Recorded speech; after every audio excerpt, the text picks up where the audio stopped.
Hello and welcome.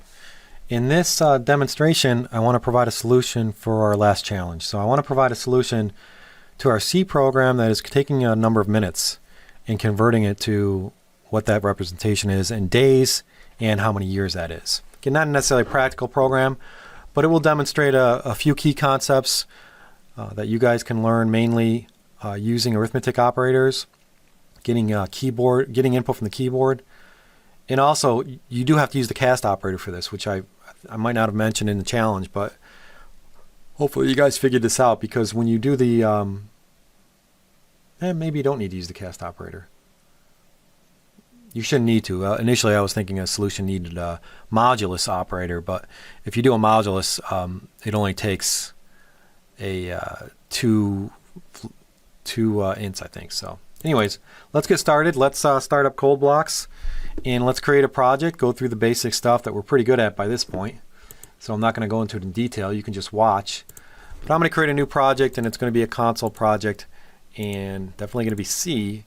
And what I'm going to name this one is, again, you always want to get good, meaningful names. I'm going to say minutes conversion. So it's like a minutes conversion app. All right. And now I'm just going to modify our main.c file. So let's get rid of this, and we're going to keep the include statements, and like always, you want to add comments. Make sure you add the comments. Just because I don't do it doesn't mean you shouldn't do it. It's standard practice. It's just for efficiency and time purposes. I leave it out. So let's what I like to do at the very top of the program is declare my variables that I need to use and then initialize them. So let's start off that way. I'm going to create an integer variable for the minutes the user is going to enter. And I'm just going to call that minutes entered. I'll initialize it to 0. I'm going to create a double for years. This actually could be a long as well, depending on how much calculation you want to do, because you could actually get into a pretty big decimal point number. So long might even be a better option. But I'm just going to use a double for now. Initialize that to 0.0. And days, and I'm going to equal to that 0.0. And now I want to get input from the user. In order to get input from the user, the first thing you do is you have to tell the user to enter the input. So I'm going to just display some output saying, please enter the number of minutes. And then it's going to put a colon there and a space and end it with a semicolon. Next is I'm going to actually get the input. Right? And here's where you'd probably say get input from user as a comment. How do we get input from the user? We use the scanf function. So remember this from a while back? Just say scanf, similar to the printf. And the first parameter, though, argument, is the type of data that you want to read in to convert. Remember, everything is read in as a string or text. So you have to convert it to how you're going to store it. So you put it in double quotes, just like the printf. You use a format specifier. Here I'm going to just say I want to store it as a decimal. So I'm going to say D, an integer. Not a decimal, an integer, sorry. And then the next argument is what variable you're going to store it in. I'm going to store it in minutes entered. Now remember that scanf, and I actually just have scan there, scanf, for every single data type except a string, you have to provide the ampersand, the address of operator. So we have to provide that. We're reading in a number, so we have to do the ampersand. Remember that from the lecture? Then I want to add this with a semicolon. And at this point, you should probably test. Make sure you can get input from the user, and you probably just have a printf to display what you entered.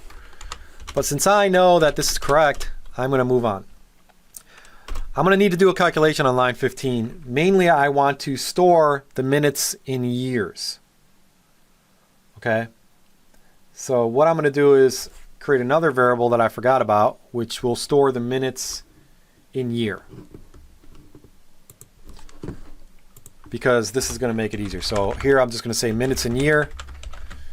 You'll notice that the convention I'm using here for naming variables is camel case. It's where you have lowercase for the first word, and then every word after that you uppercase the first character.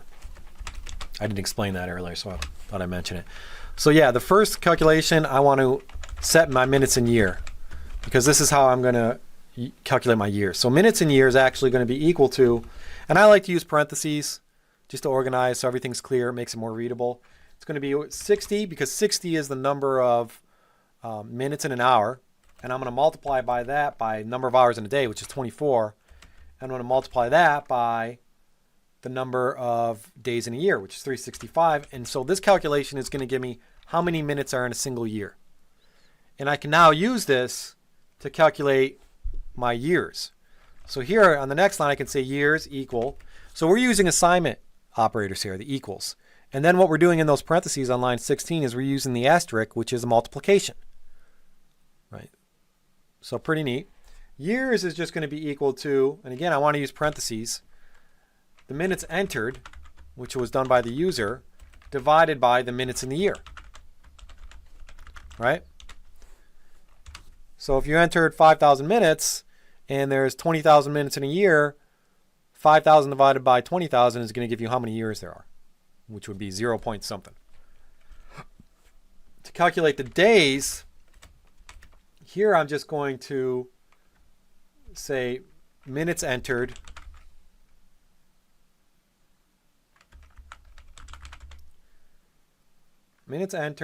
divided by 60, and 60.0, because there's what?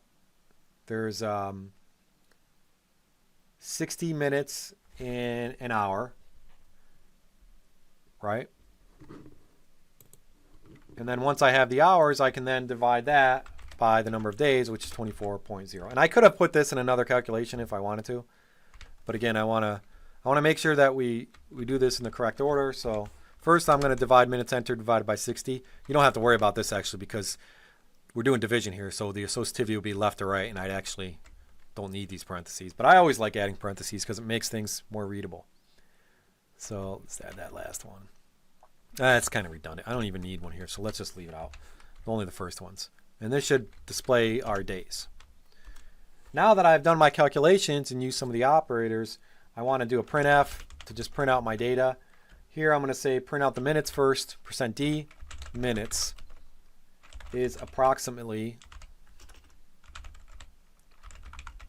%f years and %f days, right? And then I'm going to add a line feed. Oops. So what this is doing is we're using printf to display output of variables, and the % symbols, remember, are markup specifiers. The first thing I want to print out is minutes, so I have to put minutes after my first comma, minutes entered. The second one is the years, so I want to say years because that's %f years. And the third is days, something like that. And that should be it. I should now compile and run, and this should do my conversion for me. So let's go ahead and build. I got no warnings, no errors. Let's run. And I'm not even sure how many minutes are in a year, so I'm not sure how to test this, but let's just put in 5,000 minutes to start with. When I run the program, it asks me to enter the number of minutes. I'm going to put 5,000. And if you didn't put in a number, you might have a crash because you're converting it to a number in your scanf function. I hit return. This says 5,000 minutes is approximately 0.009513 years and 3.472222 days, which seems to make sense because what, 60 minutes in an hour times 24, that's going to be roughly 2,400 or so for one day. So 2,400 and 2,400, 4,800, or no, 60 times 24 is going to be roughly 1,200. So 1,200 goes into 5,000. How many times for each day? Probably about 3.4, around there. So roughly, this looks to be correct. So you can run this multiple times, put in some big numbers. What you're going to notice, though, we're only storing doubles here. So if you run it and you try to put in a too big of a number, say like 600 billion or something, you may get incorrect. Yeah, so you may have incorrections here. So this is showing you the data types problems. So I'm storing in an int. Int is only 8 bytes. I entered this huge number. That can't be stored in it. So when I go to print it out, it's printing on a completely different number, 184.298.154. That's because what I'm entering is bigger than an int. So you may want to consider, if you want this program to be even more precise and you want to enter larger numbers, to change some of the data types. Change the ints to doubles, or even the doubles to longs. Right? So this is saying 350 years and 127,000 days or so. So a nice little conversion app that, again, tries to provide you with some understanding of, data types as well as operators. We could have a lot of different conversion apps. Another nice app that you want to write for more practice would be a Fahrenheit to Celsius app. Write an app that allows the user to enter Fahrenheit and then convert that to Celsius. I mean, there's many, many different scenarios you come up, but this will force you to use the operators. And we could also even do a casting here if we wanted to. If we didn't like that the days was too precise, and maybe we want to change the double to an int, and we want to make it a little less precise, we could actually say cast this to an int by just providing the parentheses and then doing an int. And this would actually take that number for days, and if it's decimal 3.549 or something, it would convert it to 3. Maybe that would be better for the user. Up to you. But let's keep it for now as a double. But that's how you learn. You play around with the program, try different scenarios, try different input, make sure that everything's correct. Thank you.